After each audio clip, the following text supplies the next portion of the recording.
Hello everyone, welcome in my online classes by Lowenhart Keen Learner. Today we will start NCERT Science Class 8th, Chapter number 17 Stars and the Solar System.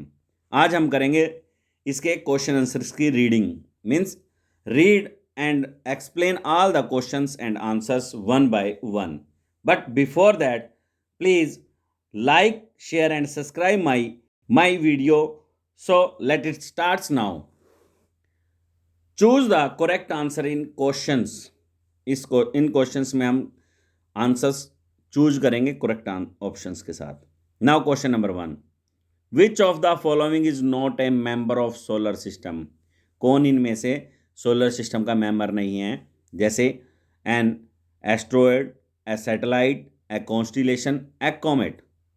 Answer is a constellation. Constellation कभी भी किसी भी solar system में नहीं आता. ये तारामंडल होता है. Next question number 2. Which of the following is not a planet of the sun. Sun का प्लैनेट नहीं है. Sirius, Mercury, Saturn, Earth. ये तीन तो हैं B C D, but A is not a planet. It is a brightest star in the sky. Now question number 3. Phases of the moon occurs because. Phases of the moon किस प्रकार से, क्यों ये होती हैं? ए, we can see only the part of the moon which reflect light towards us. या फिर B, our distance from the moon keeps changing. Change होती रहती है. सी, ये तो नहीं होता. C, the shadow of the earth covers only a part of moon surface. May be D, the thickness of the moon's atmosphere is not constant. तो इसमें से A is the right answer, others not right. A, we can see only that part of the moon which reflect lights towards us. जो हमारी तरफ आने वाली light है उसको रिफ्लेक्ट करता है, उतना ही पार्ट फेजेस ऑफ मून कहलाता है. Now question number 4. Fill in the blanks. Fill in the blanks के बारे में. First, A, the planet which is farthest from the sun, that one is the Neptune. We know very well, Neptune बहुत ज़्यादा दूर है हमसे. B, the planet which appears reddish in colour, that one is the Mars. Mars reddish in colour हमें appear होता है. सी, a group of stars that appears to form a pattern in the sky is known as a constellation. Means तारों का समूह. तारों का समूह जिसकी एक रिकॉग्नाइजेबल शेप है, that one is the constellation. इसे हम तारामंडल बोलते हैं. D, A celestial body that revolves around a planet is known as satellite. हमारे प्लेनेट के जो चारों तरफ घूमती है, जैसे अर्थ के चारों तरफ मून चक्कर लगाता है, that one is the natural satellite. E, shooting stars are actually not stars. ये स्टार्स नहीं होते, आपको बताया था, ये मेट्योर्स होते हैं. F, asteroids are found between the orbits of Mars and Jupiter. Jupiter और मार्स के बीच में बहुत सारे एस्ट्रॉइड्स हैं, थाउजेंड्स ऑफ एस्ट्रॉइड्स हैं, बहुत ज़्यादा एस्ट्रॉइड्स हैं जो कि प्रेजेंट रहते हैं, इन द रिंग फॉर्म करते हैं. Now question number 5. Mark the following statements as true T और false F. First, A, Pole star is a member of the solar system. No. It means false. B, Mercury is smallest planet of the solar system. सबसे छोटा है. Yes. True. C, Uranus is the farthest planet in the solar system. No. Neptune सबसे दूर है, Uranus नहीं. D, InSat is an artificial satellite. Yes. True. InSat एक artificial satellite है, means man made satellite है. E, there are 9 planet in the solar system. No, only 8 planet in our solar system. F, constellation Orion can be seen only with a telescope. क्या telescope से ही दिखता है सिर्फ ये? No, Orion we can easily seen by the telescope. That one is false. Next, question number 6. Match items in column A with one or more items in column B. So first, inner planet. Inner planets E और G, अर्थ और Mars के साथ हम जाएंगे. Outer planets कौन से हैं? Saturn outer planet है, we know very well, means A के साथ हम जाएंगे. Third, constellation. तारामंडल क्या है? Polar bear is a constellation? No. Great bear is a constellation? Yes, great bear is a constellation. And F, Orion also है constellation. अब हम फोर्थ करते हैं, satellites of the earth. Earth की satellites, moon, we know very well, moon is the earth satellite. D option is the right answer. Now question number 7, in which part of the sky can you find Venus if it is visible as an evening star? आप sky के, आकाश के कौन से भाग में देख पाएंगे विनस को एज ए इवनिंग स्टार के रूप में? Answer number 7, Venus become visible after sunset, that is why it is called evening star. Means जैसे ही सन छुप जाता है तो उसके तुरंत बाद हमें विनस दिखाई देना शुरू हो जाता है, लाइक ए स्टार. तो इसलिए इसको हम क्या बोलते हैं? Evening star. It appears in the western horizon. Western horizon में दिखाई देता है. सबसे पहले दिखने वाला हम तारा बोलते हैं, लेकिन वो होता है एक्चुअल में प्लैनेट है विनस, जैसा कि आपको चित्र में दिखाया भी गया है, पिक्चर्स में दिखाया भी गया है. Now question number 8, name the largest planet of the solar system. You know very well, Jupiter is the largest planet of the solar system. क्योंकि आपको अच्छे से पता होना चाहिए कि 1300 पृथ्वियां मिलाकर एक जुपिटर बनता है. जुपिटर जितनी बॉडी बनती है, means it is so large that about 1300 earths can be placed inside this giant planet. इस बहुत बड़े प्लैनेट के अंदर 1300 पृथ्वी आसानी से आ सकती हैं. However the mass of Jupiter is about 318 times that of our earth. 318 गुना ज़्यादा है mass of Jupiter than the earth. Now question number 9, what is a constellation? Name any 2 constellation. Constellation तारामंडल क्या है, और कोई 2 तारामंडल के नाम बताएं.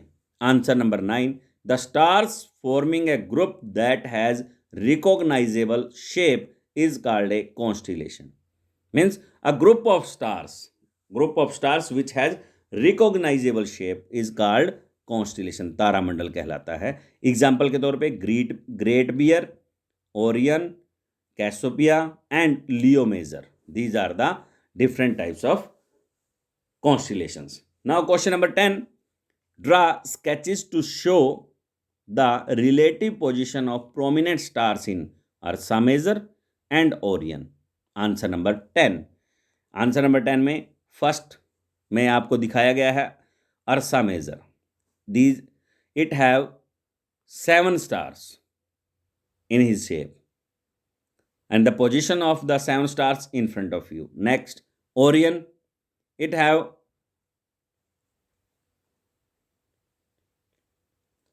13 to 14 stars in front of you, can check out, and this is the shape of Orion. Next, question number 11. Name 2 objects other than planets which are member of the solar system. 2 ऐसे object बताएं जो planets को छोड़ के solar system के members हैं. Answer number 11, comets, asteroids and meteors are the members of the solar system. Planets को छोड़ के ये भी सोलर सिस्टम में इंक्लूडेड हैं, जैसा कि आपको चित्र में दिखाया गया है. Next, question number 12, explain how you can locate the pole star with the help of Ursa Major. Ursa Major के द्वारा किस प्रकार से पोल स्टार की स्थिति आप बता सकते हैं. तो अर्सा मेजर के जो स्टार्स आपको दिख रहे हैं in the figure, A and B is written, इन दोनों से बिल्कुल स्ट्रेट लाइन जो जाती है, जिस तारे से वो टकराती है जाके, that one is the pole star. इसके बारे में पढ़ते हैं हम. Look at the 2 stars marked A and B in the figure. At the end of Ursa Major, imagine a straight line passing through these stars. Extend this imaginary line from A to B towards the north direction. North direction की तरफ चलेंगे. About 5 times the distance between the two stars, इन two stars के बीच में जितनी distance है उसकी 5 गुनी डिस्टेंस अगर हम चलते हैं, this line will leads to a star which is not too bright, ज़्यादा ब्राइट नहीं दिखता वो, this is an pole star, उसे हम पोल स्टार कहते हैं। Next question number 13, do all the stars in the sky move, explain, क्या सभी स्टार्स जितने भी दिखते हैं वो मूव करते हैं स्काई के अंदर, आसमान में? Answer number 13, all the stars move in the sky from east to west, earth rotates about its axis and the pole star which is situated in the direction of the earth axis it does not appears to move. हमें सभी तारे चलते हुए दिखाई देते हैं लेकिन वो एक्चुअल में चलते नहीं है, स्टेशनरी होते हैं, क्योंकि हम घूम रहे होते हैं अपनी पृथ्वी पर, तो हमें दूसरी चीज चलती हुई दिखाई देगी, हम अपने आप को रेस्ट में महसूस करते हैं। और पोल स्टार की जो पोजीशन है कभी नहीं बदलती, क्योंकि वो हमारे अर्थ के एक्सिस के बिल्कुल ऊपर होता है, that is why. Now question number 14, why is the distance between stars expressed in light year? What do you understand by the statement that a star is 8 light year away from the earth? Means light year क्या है, क्यों हम distance को, stars की distance को light year में express करते हैं? आंसर नंबर 14, एक्चुअली में पहले मैं आपको लाइट ईयर बता दूं, लाइट ईयर होता है प्रकाश के द्वारा चली गई दूरी, जो कि एक साल में लाइट की स्पीड जो होती है 3 लाख किलोमीटर पर सेकंड है। इसके हिसाब से पूरे साल में चली गई दूरी प्रकाश के द्वारा, लाइट के द्वारा, इज कॉल्ड 1 लाइट ईयर होता है। इसको हम किलोमीटर्स में ही काउंट करते हैं। Answer number 14, stars are at a distance of millions of kilometres from the earth, earth से बहुत दूर हैं। दस These large distances are expressed in light year. इनको light year में हम express करते हैं। 1 light year is the distance traveled by light in 1 year. एक साल में चली गई दूरी प्रकाश के द्वारा light year कहलाता है। 1 light year is equal to 9.46 into 10 raised the power 12 kilometre, sorry ये 10 raised the power 12 किलोमीटर है। यहाँ पर थोड़ा सा ये मिस्टेकन है, इसमें क्या रहेगा, 10 रेज दी पावर इस प्रकार से 12, फिर किलोमीटर है। If a star is 8 light year away from the earth, it means that the time taken by light to travel in 8 years, so the distance between the stars and the earth is given by, means हम अगर light की speed से चलें तो 8 साल लग जाएंगे हमें उस स्टार्स तक पहुंचने में जो हमसे 8 लाइट ईयर दूर है।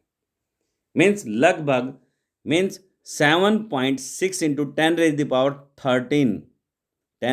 पावर 13 किलोमीटर दूर है ये, जो हमसे 8 लाइट ईयर दूर है कोई भी object. Now question number 15, the radius of Jupiter is 11 time the radius of earth, earth की 11 गुनी है। Calculate the ratio of the volume of Jupiter and the earth, इनके वॉल्यूम्स के अंदर क्या करेंगे हम, अंतर देखेंगे। How many earths can be Jupiter accumulate, कितनी पृथ्वियां जुपिटर के अंदर आ सकती हैं? तो हम पहले इनका वॉल्यूम निकालेंगे, वॉल्यूम को फिर हम क्या करेंगे, वॉल्यूम से इनके रेशोज निकालेंगे, वॉल्यूम के रेशो निकालेंगे, जिससे हमें पता लग जाएगा कितनी पृथ्वियां इसके अंदर आ सकती हैं। तो let us, volume of Jupiter 4/3 pi 11 r raise the power 3 upon 4/3 pi r3, r is the radius of earth, तो जुपिटर की जो रेडियस होगी 11 आर होगी।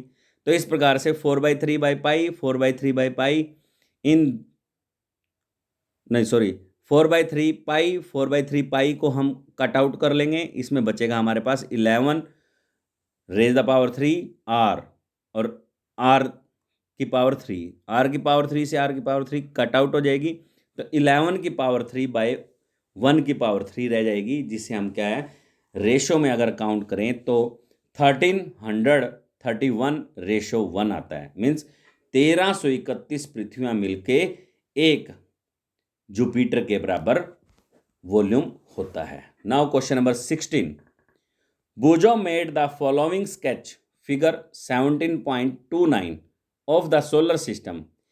Is the sketch correct? If not correct, then make it correct. Okay, तो 17.9 आप देख रहे हैं, this is the figure which is made by the बुजो, बट इसमें बहुत सारी गलतियां हैं, क्योंकि आपको अच्छी तरह से पता है जो एस्ट्रॉयड बेल्ट है वो मार्स और जुपिटर के बीच में होती है, तो इसमें कुछ पोजीशंस भी गलत हैं, जैसे position of Mars and Venus and Uranus and Neptune should be interchanged, इनकी इंटरचेंज कर दी गई है उन्होंने, जबकि पोजीशन करेक्ट होनी चाहिए हमेशा।